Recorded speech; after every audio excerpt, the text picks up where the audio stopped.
راشد بجنوری صاحب، آپ کے نبی ابو حنیفہ، بلکہ میں تو آپ کو ان کو بتا رہا ہوں کہ وہ آپ نبی بولتے ہو، لیکن مجھے پتا ہے کہ تم ان کو نبی سے اوپر رب کا درجہ بھی دیتے ہو. لیکن میں فی الحال آپ کو یہ بتا دوں کہ آپ کے نبی ہیں وہ، اور آپ ان کو اپنا نبی مانتے ہو. اور یہ فتاوی عالمگیری اس بات کی دلیل ہے کہ فتاوی عالمگیری کے اندر آپ کے نبی ابو حنیفہ نے شوال کے 6 روزوں کو مکروہ کہا، اور یہ کہا کہ جو شوال کے 6 روزے ایک ساتھ رکھے یا الگ الگ رکھے وہ مکروہ ہیں. لیکن ہمارے نبی، مسلمانوں کے نبی، اہل حدیثوں کے نبی، مومنوں کے نبی جناب محمد صلی اللہ علیہ وسلم نے فرمایا کہ جس نے رمضان کے روزے رکھے اور شوال کے 6 روزے رکھے، گویا کہ اس نے پورے سال کے روزے رکھے. الحمدللہ، یعنی شوال کے 6 روزے 11 مہینے کے روزوں کا ثواب ہے. اور کتنی وضاحت سے سمجھایا کہ پورے سال کے روزے رکھے. لیکن تمہارے حنفیوں کے نبی ابو حنیفہ نے کہا کہ شوال کے 6 روزے رکھنا مکروہ ہے. تو راشد صاحب، آپ اپنی فتاوی عالمگیری کتاب کے بارے میں اور اپنے امام کے بارے میں کیا کہیں گے؟ بتائیے کہ یہ اسلام کے دشمن تھے یا نہیں تھے؟ جب میں یہ کہتا ہوں کہ فقہ حنفی یہ اسلام دشمنی میں بنائی گئی، آپ کے امام ابو حنیفہ نے اسلام دشمنی میں اپنا ایک دھرم بنایا جس کا نام حنفیت رکھا، اور وہ اس دھرم کے بانی بننا چاہتے تھے، بلکہ بن چکے ہیں. لیکن وہ نبوت کا دعویٰ کرنے سے چوک گئے یا رہ گئے، اس لیے کیونکہ ان کو جیل میں ڈال کر زہر دے کے مار دیا گیا تھا، اور مجھے یقین تھا اگر ان کے ساتھ ایسا نہ ہوتا تو وہ نبوت کا دعویٰ بھی کرتے تھے. چلے چھوڑے، یہ تو ایک دوسری بات آ گئی. تو آپ بتائیے کہ آپ کے نبی ابو حنیفہ نے جو نبی صلی اللہ علیہ وسلم کے خلاف، مسلمانوں کے نبی کے خلاف جو فتویٰ دیا ہے کہ 6 شوال کے 6 روزے رکھنا مکروہ ہے، اس پر آپ مجھے جواب دیجئے کہ ایسا کرنے والا گستاخ رسول، گستاخ اللہ، گستاخ دین ہے نہیں ہے؟ چلے بتائیے، آپ اپنی فتاوی عالمگیری کی بتائیے کہ یہ کتاب جو ہے یہ اسلام دشمنی میں بنائی گئی نہیں؟ ہوشیاری نہیں، کنجر کی نسلوں، تمہاری حقیقت دنیا کو دکھا دی. تمہارے جیسے گھامڑوں کو یہ بھی نہیں پتا ہے جس چیز کو تم اٹھائے پھر رہے ہو فتاوی عالمگیری فتاوی عالمگیری، تمہیں یہ بھی نہیں پتا یہ ہے کیا. یہ ہندوستان کا ایک وقت میں قانون تھا، سمویدھان تھا. سمجھ میں آ گئی؟ یہ ہندوستان کا قانون تھا، اور یہ 2-4 سال نہیں رہا، کئی سو سال رہا ہے ہندوستان کا. انگریز کی دور سے پہلے یہ ہندوستان کا قانون تھا. لیکن تمہارے باپ داداؤں نے نہیں بتایا تمہیں، اور اس سے یہ بھی ثابت ہو گیا کہ تم دنیا کے اندر نہیں تھے 1888 سے پہلے. معاذ اللہ، استغفر اللہ. آپ فتاوی عالمگیری کو سمویدھان کی، قانون کی کتاب بتا کر اور اس پر بڑا فخر محسوس کر رہے ہیں کہ آپ کے کسی بادشاہ نے اس کو اپنے ملک کے قانون بنا دیا، اپنے ملک کا قانون بنا دیا فتاوی عالمگیری کو، اور اس پر لوگوں کو چلایا زبردستی. جو شوال کے 6 روزے رکھتا ہوگا اس کو تو سزا ملتی ہوگی نا، فتاوی عالمگیری کے حساب سے سزا ملتی ہوگی نا. ارے اس پر آپ کو فخر ہے، اس بات پر فخر ہے کہ فتاوی عالمگیری کو قانون بنا دیا، اور اس قانون کے حساب سے جو بھی شوال کے 6 روزے رکھتا تھا اس کو سزائیں دی جاتی ہوں گی، اور اس پر آپ فخر محسوس کر رہے ہیں کہ وہ قانون کی کتاب تھی، وہ 1-2 سال نہیں کئی سو سال چلی. معاذ اللہ، استغفر اللہ.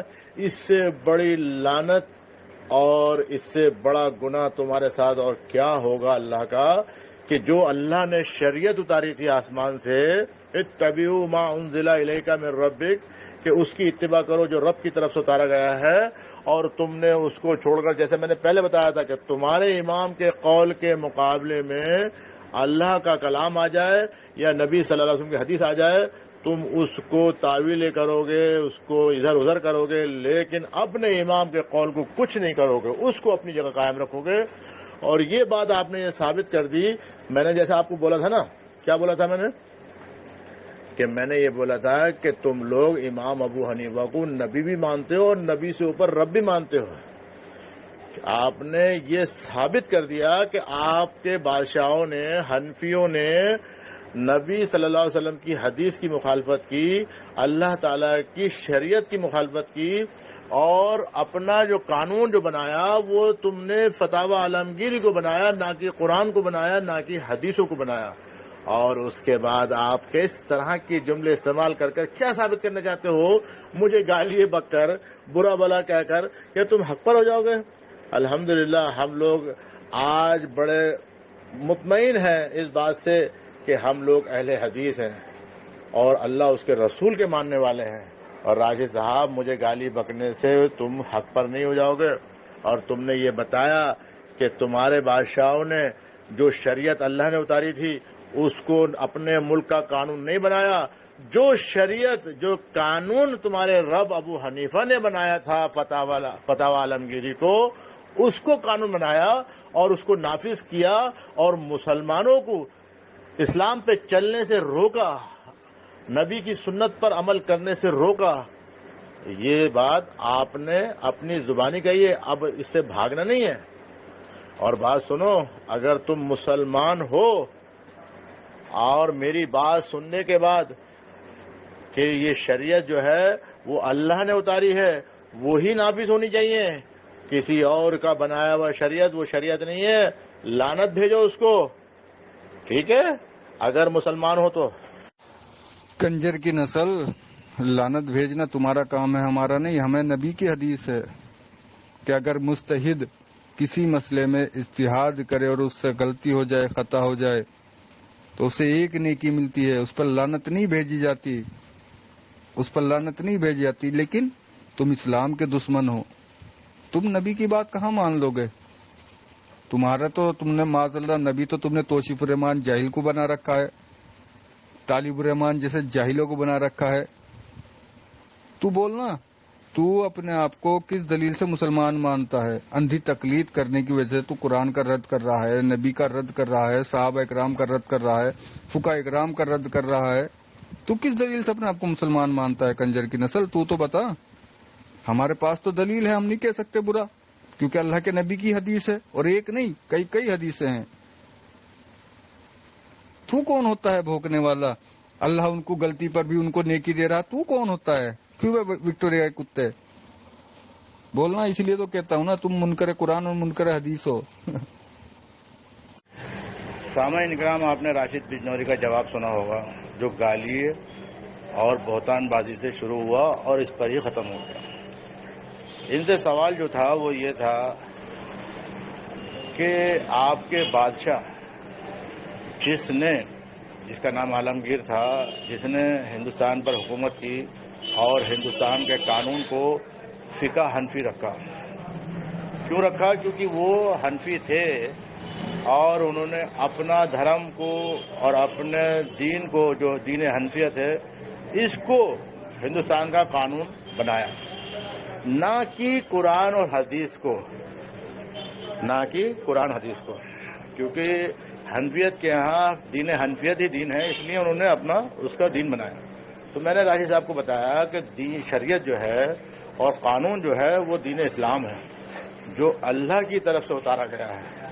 اور اللہ تعالیٰ نے فرمایا اتبعوا ما انزل الیک من ربک، جو تمہارے رب کی طرف سے اتارا گیا ہے اس کی اتباع کرو اور اس کی اتباع کرواؤ. لیکن حنفیت تو اسلام دشمن ہے نا، حنفیت جو ہے اسلام دشمنی میں بنائی گئی ہے. تو کیسے ان کے حنفی بادشاہ قانون قرآن اور حدیث کو بناتے؟ انہوں نے فتاوی عالمگیری کو اور دین حنفیت کو بنایا. اب مسئلہ میرا ان کا یہ نہیں تھا کہ انہوں نے دین حنفیت کیوں رکھا اور قرآن حدیث کو کیوں نہیں رکھا. میرا مسئلہ ان سے یہ تھا کہ آپ کے امام ابو حنیفہ نے اللہ کے رسول صلی اللہ علیہ وسلم کی حدیث پر کیوں جھوٹ بولا؟ کیونکہ مسلمان جو اہل حدیث ہوں یا مسلمان کوئی بھی ہو، جو مومن ہوگا وہ ہمیشہ یہی سوال کرے گا کہ جو چیز اللہ کی طرف سے اتاری گئی ہے اور جو اللہ کے رسول کا حکم ہے اس پر کیوں عمل نہیں کرتے. تو انہوں نے اس کا جواب تو ان کے پاس تھا نہیں، اور یہ تو کیا پوری حنفیت کا جواب نہیں دے سکتی. تو انہوں نے وہ مدعا ختم کر کے ایک نئی بات چھیڑ دی کہ ارے تمہیں نہیں پتا، ارے تمہیں کیا پتا کہ فتاوی عالمگیری کیا ہے؟ فتاوی عالمگیری ہندوستان کا قانون تھا، ہندوستان کا سنویدھان تھا، ہندوستان کے بادشاہ نے اس کو لاگو کرا، 1 سال نہیں، 2 سال نہیں، کئی سو سال تک چلتا رہا، کئی سو سال، جیسے کوئی 10-20 سال چلاؤ۔ ارے بھائی یہ کیا بات ہوئی؟ میں نے سوال کرا کہ ابو حنیفہ نے شوال کے 6 روزے رکھنا مکروہ کیوں کیا؟ یہ کہتے ہیں کہ وہ فتاوی عالمگیری کو تم پتا ہے، تو فتاوی عالمگیری کیا ہے؟ وہ تو ہندوستان کا قانون تھا۔ تو آپ یہ دیکھیے ان کو تھوڑی سی بھی شرم غیرت حیا نہیں آئی، کیونکہ یہ حنفی ہیں، میں بار بار حنفی کا نام کیوں لے رہا ہوں؟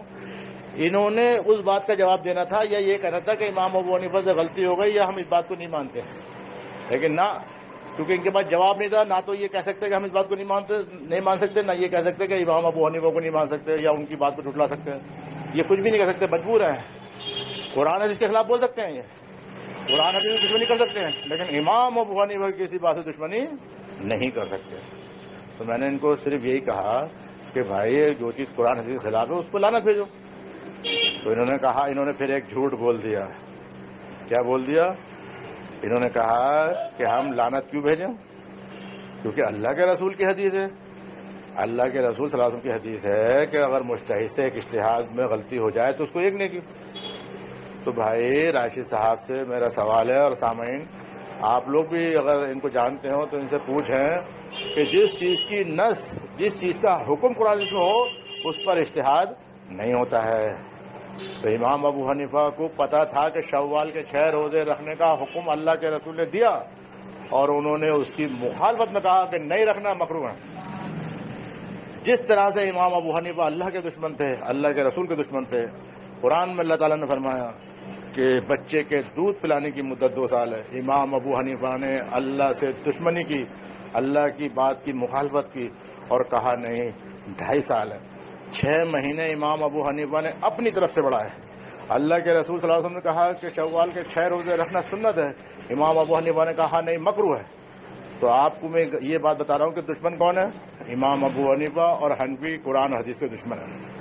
اب جواب میں راجد صاحب کیا بولتے ہیں کہ تم لوگوں نے اپنے نبی توصیف الرحمان کو بنا لیا، معراج ربانی کو بنا لیا، تم دین کی بات نہیں مانتے، تم یہ نہیں مانتے، تم تقلید کرتے ہو، تم یہ کرتے ہو، اور انہوں نے گالی بہتان بازی کری۔ جبکہ دلیل یہ دی میں نے کہ ان کے امام ابو حنیفہ نے قرآن حدیث کی دشمنی کی، اور انہوں نے قرآن حدیث کی دشمنی کی جبکہ ان کو یہ پتا ہے کہ شوال کے 6 روزے رکھنا مکروہ ہے، اور ان کو پتا ہے کہ اللہ تعالیٰ نے قرآن میں بچے کے دودھ پلانے کی مدت 2 سال رکھی ہے۔ یہ اس چیز کو نہیں مانتے کیونکہ یہ امام ابو حنیفہ کو مانتے ہیں، یہ قرآن حدیث کو شریعت نہیں مانتے کیونکہ یہ دین حنفیت کو شریعت مانتے ہیں، یہ شریعت کے نام پر حنفیت کو لاگو کرتے ہیں۔ تو اسلام کے دشمن کون؟ اللہ رسول کے دشمن کون؟ انہوں نے اپنا نبی کس کو بنایا؟ امام ابو حنیفہ کو۔ انہوں نے اپنا رب کس کو بنایا؟ امام ابو حنیفہ کو۔ اور ہم اہل حدیث ان سے جو لڑ رہے ہیں وہ قرآن حدیث کی نہیں لڑنا ہے، ہم نے کوئی دلیل اپنے عالم کی کسی اکابر کو تو نہیں دی، ہم نے یہی کہا کہ اللہ کے رسول صلی اللہ علیہ وسلم کا حکم ہے شوال کے 6 روزے رکھنے کا۔ لیکن ان کے پاس جب کوئی جواب نہیں تھا تو انہوں نے کیا کہا؟ انہوں نے میرے اوپر یہ کہا کہ تم توصیف الرحمان کو معاذ اللہ استغفر نبی بنا لیا، جھوٹے الزامات، ہمیں اندھا مقلد بتا رہا ہے، یعنی جو قرآن حدیث پر عمل کرتا ہو، جو خود اپنے آپ کو کہتا ہو کہ وہ متبع سنت ہے، اہل حدیث ہے، قرآن حدیث چلنے والا ہو، ہمیں اندھا مقلد۔ اور ثابت کیا ہو رہا ہے؟ یہ اندھے مقلد ہے، اپنا الزامات سب ہمارے اوپر لگا دیا، نبی یہ امام ابو حنیفہ کو مانتے ہیں، رب یہ امام ابو حنیفہ مانتے ہیں، ہاں، اور بلکہ انہوں نے جواب نہ دیتے ہوئے الٹے الزامات لگا کر یہ بچنے کی ناکام کوشش کری۔ اور سامعین آپ جب ان کی آڈیو سنی ہوگی آپ نے تو آپ نے اندازہ لگا لیا ہوگا کہ یہ حنفیت جو ہے یہ اسلام دشمنی میں بنائی گئی ہے، حنفیت کا اسلام سے کوئی تعلق نہیں ہے، اور اللہ کی قسم کھا کر کہتا ہوں حنفیت جو ہے اس کا اسلام سے کوئی تعلق نہیں ہے، یہ اسلام دشمنی میں بنائی گئی ہے۔ اور یہ تو میں نے 2 مسئلے بتائے ہیں، لاکھوں مسئلے بتا سکتا ہوں، آڈیو بہت لمبی ہو جائے گی، اور میں تو انشاءاللہ آپ کے سامنے تھوڑا تھوڑا کر کے یہ ان کے حنفیت کے مسئلے لاتا رہا ہوں اور انشاءاللہ لاتا رہوں گا۔ جزاک اللہ خیر۔